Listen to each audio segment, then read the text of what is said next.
Hi viewers, welcome to our channel. So మనం ఇక్కడ ముషీరాబాద్లోని వివేకానంద నగర్లో ఉన్నాం. సో గత 2 రోజుల కిందట ఇక్కడ నివాసం ఉంటున్న 23 సోమవారం రోజున 23 కుటుంబాలకు చెందిన ఇళ్ళన్నింటినీ కూడా కూల్చేయడం చూస్తున్నాం ప్రభుత్వం. అంటే ఇది కోర్టు కేసులో పెండింగ్లో ఉండగానే వీళ్ళు కూల్చేయడం జరిగింది.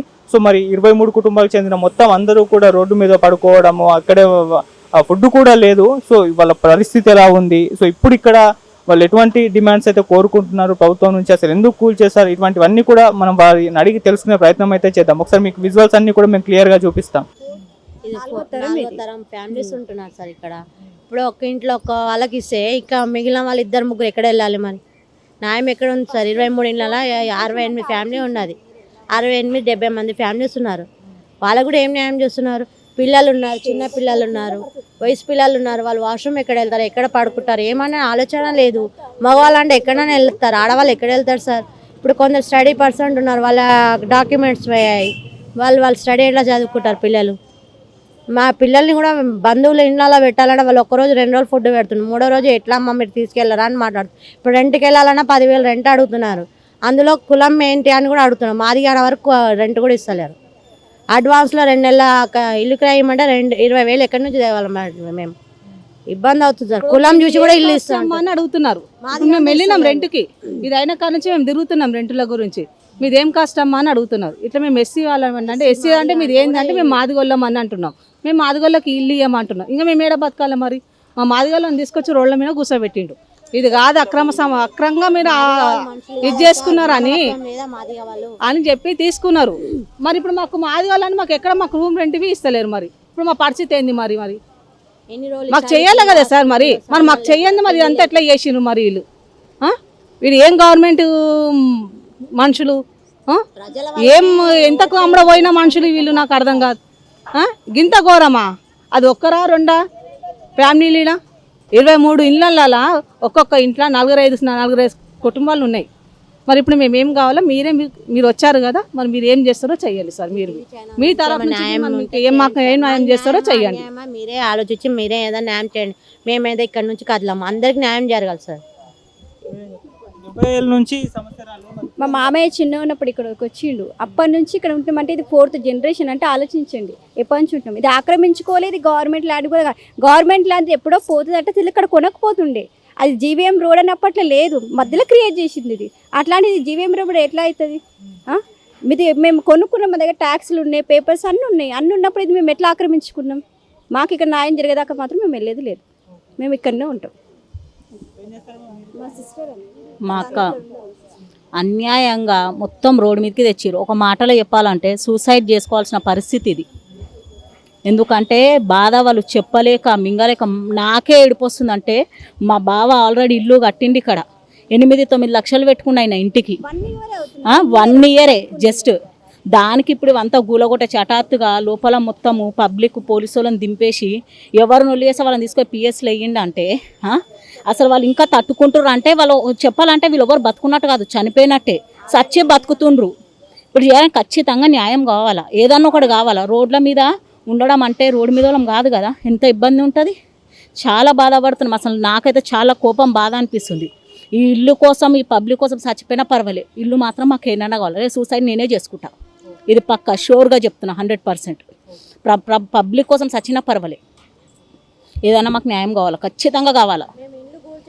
ఆపుతుంటే రక్షక భటులు అన్యాయంగా మమ్మల్ని ఆడవాళ్ళని చూడకుండా దౌర్జన్యంగా 2 చేతులు బట్టి లాకెళ్ళి పోలీస్ స్టేషన్లో వేయడము ఇదేం పద్ధతి సార్? లాకెళ్ళడం అదేంటి దౌర్జన్యం? క్రిమినల్సా? మేమేమన్నా హత్య చేసామా లేక ఏమన్నా డ్రగ్స్ కేసులో బట్టి మేము మా ఇల్లు గురించి మేము పోరాడితే అన్యాయంగా తీసుకెళ్లి నాంపల్లి స్టేషన్లో కూర్చోబెట్టారు. ప్రూఫ్లు అంటే కాదు, అందరి దగ్గర ప్రూఫ్లు ఉన్నాయి. మేము కొనుక్కున్న దానికి ఎట్లా ఆక్రమించుకున్నట్టు చెప్పండి. ఆమె జిహెచ్ఎంసీ మేడం అంటే ఇది వేస్ట్ అంట. అట్లా ఎట్లా వేస్ట్ అవుతుంది? అమ్ముతేనే కదా కరెక్ట్. సరే ఇది వేస్ట్. మరి అప్పట్లో గవర్నమెంట్ ఎందుకు చేసింది? మరి అంటే గవర్నమెంట్ ఫేక్. అప్పటి నుంచి పబ్లిక్ ని మోసం చేయడానికి గవర్నమెంట్ ఉంది అప్పటి నుంచి. మరి అంటే మీ అవసరాలకు ఏమో ఓట్లు వేయించుకుంటారు, గెలిపించుకుంటారు, తర్వాత ఫేక్ అన్ని ఎందుకు ఫేక్ అండి చెప్పండి? మరి ఎందుకు చేసింది రిజిస్ట్రేషన్స్? మరి చేసేది లేకుండా మరి ఎందుకు? గవర్నమెంట్ ఉండేం లాభం? మరి అప్పుడే చెప్పండి. వచ్చినాక 3-4 సార్లు రోడ్డు పడ్డాయి సార్. మరి రోడ్డు పట్టేప్పుడు తెలియదా వాళ్ళ గవర్నమెంట్కి? రోడ్ అయితే ఊకనే వేయరు కదా. 3-4 సార్లు మాకు నా పెళ్ళి అయ్యి 26 సంవత్సరాలు అవుతుంది, 26 సంవత్సరాలు 27 సంవత్సరాలు అవుతుంది. రోడ్ వేసిండ్రు. మరి అప్పుడు ఎందుకు మాకు ఇళ్ళ దాకా రాలేదు మరి? ఇప్పుడు మాకు 2-3 సంవత్సరాల నుంచి మాకు ఎందుకు ఇబ్బంది పెట్టిండ్రు మరి? మీరు న్యాయంగా అంటే న్యాయంగా అన్నప్పుడు ఇదంతా పోవాలి కదా. మళ్ళీ మస్జిద్ ఎందుకు వదిలిపెట్టినాడు, గుళ్ళు ఎందుకు వదిలిపెట్టిండు, ఈ బిల్డింగ్ ఎందుకు వదిలిపెట్టిండ్రు, మామూలు ఎందుకు గరీబులను రోడ్ల మీద తీసుకొచ్చిండ్రు? ఎవరికి అమ్మడపోయిండ్రు సార్ ఈ అడ్డమైన ముండకొడుకులు, అడ్డమైన ఆడోళ్ళు ఎవరికి అమ్మడపోయి మమ్మల్ని గరీబులను తీసుకొచ్చి ఇక్కడ పెట్టిండు. మాకు ఇప్పుడు ఇల్లు బీ దొరకలేవు సార్, మాకు ఇప్పుడు ఇల్లు బీ దొరకలేవు. మాకు ఇల్లు మీరు మాదిగోళ్ళు అన్న వరకలో మేము ఇయ్యమమ్మ అంటున్నారు. మళ్ళీ ఏడ ఉండాలి, మేము ఏం చేయాలి? మేము ఉన్నది అప్పట్లో మేము 100-200 కొన్న మా తాత ముత్తాతలు ఇల్లు తీసుకొచ్చి మమ్మల్ని రోడ్డు మీద వేసేసిండ్రు. మరి ఇప్పుడు మేము ఏడ ఉండాలి? మాకు ఎక్కడ ఇప్పుడు న్యాయం? మేము ఏడ తినాలి? ఇప్పుడు మేము ఎట్లా ఉండాలా? ఆడోళ్ళం సిగ్గు లేకుండా మేము ఎక్కడ ఏదే అవుతున్నాం? మేము ఇక్కడనే ఉంటున్నాం సార్. జాబులు లేవు, తినడానికి ఫుడ్ లేదు, తాగడానికి మంచి నీళ్ళు పోనీ అవి ఉన్నా ఫెసిలిటీస్ కూడా ఏం లేవు మాకు. నర్సమ్మ మా అత్త వాళ్ళ అత్త ఈమెనే నా పెళ్ళి అయిన తర్వాత చచ్చిపోయింది. 70 ఏళ్ళు బతికింది ముసలామె. కొన్నామే 70 ఏళ్ళు బతికింది. ఈమె 2013లో చనిపోయింది. ఇప్పుడు 2013లో చనిపోయింది అంటే ఈమె ఎన్నేళ్ళు బతికిండొచ్చు? ఇప్పుడు 2013 వైపు ఎన్ని సంవత్సరాలు అవుతుంది సార్?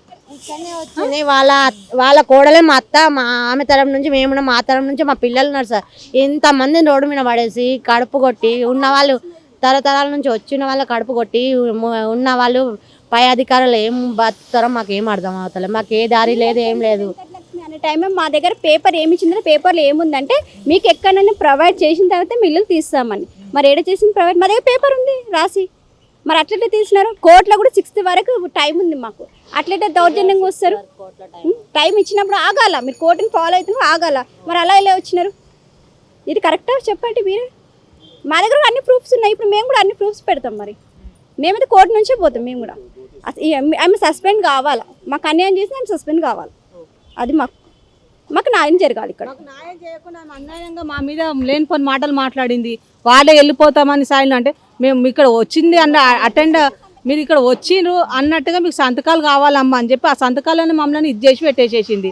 వీళ్ళే మా ఒప్పుకొని జరుగుతున్నారు, వీళ్ళే గవర్నమెంట్ లైన్లో ఉన్నాము అన్నట్టుగా సంతకాలు పెట్టిండ్రు అని చెప్పి అది క్రియేట్ చేసి మమ్మల్ని ఇంత అన్యాయం చేసింది. మేము గవర్నమెంట్ దాంట్లో ఉన్నప్పుడు మా దగ్గర ఇట్లాంటి డాక్యుమెంట్స్ ఎందుకు ఆమెకు మేము సబ్మిట్ చేసినాం. మేము గవర్నమెంట్ లైన్ ఉన్నప్పుడు ఆమెకు తెలియదా మేము ఈ కాగితాలు మేము సబ్మిట్ చేసింది? మేము గవర్నమెంట్ లైన్ ఉన్నామా, ప్రైవేట్ లైన్ కొనుక్కొని ఉన్నామా ఏంది అనేది ఆమెకు తెలియదా? ఆమె ఎంఆర్ఓనే కదా. మేమంటే 4 ఇళ్ళలో పని చేసుకున్నాం, మాకు అక్షరం ముక్క రాదు. ఆమె ఎంఆర్ అంటే ఆమె ఎంత చదివింది? ఆమె చదివిన చదువు ఆమె ఏ స్టేజ్లో కూర్చుంది ఆమెకు తెలియదా? మనిషేనా అసలు ఆమె? మా మీద ఇంత ఘోరంగా ఇది చేస్తుంది. సస్పెండ్ కావాలి ఆమె.